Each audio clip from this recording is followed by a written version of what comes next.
To work effectively with heterogeneous student population found in our schools, educators have the responsibility of acknowledging the cultural backgrounds of their students and the cultural setting in which the school is located in order to develop effective instructional strategies.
At its simplest form, artificial intelligence is a field which combines computer science and robust datasets to enable problem solving. It also encompasses subfields of machine learning and deep learning, which are frequently mentioned in conjunction with artificial intelligence.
However, there is an important difference between getting feedback while cooking a meal and getting feedback while building a habit. When it comes to building a habit, feedback is often delayed. It's easy to taste an ingredient or to watch bread rise in the oven.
The aim of our research was to explore how moving home at a young age affected the development of preschool children. There are many different reasons why families choose to move home, some of which are positive and some less so. Over a period of 10 years, our research team has investigated whether the conditions surrounding moving home, or indeed the fact of moving itself, contribute to children's development problems.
In a genuine republic, the will of the government is dependent on the will of the society, and the will of the society is dependent on the reason of the society.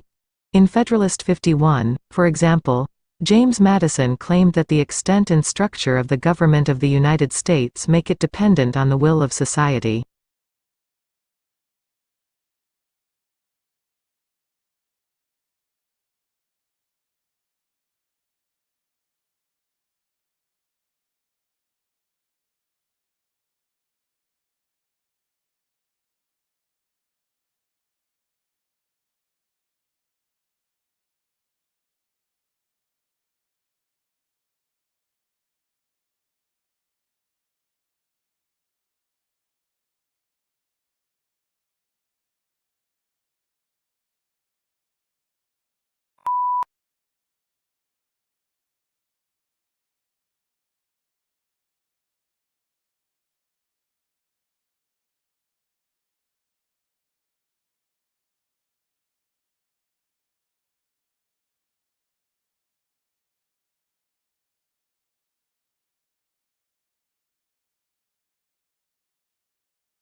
This year, the National Environmental Science Competition received excellent undergraduate and postgraduate entries from all across the country, with a wide range of projects. We are delighted that our awards are encouraging exciting and valuable projects that go beyond research and analysis to develop solutions for a number of key problems. Information about the shortlisted projects will be posted on our website in the first week of June.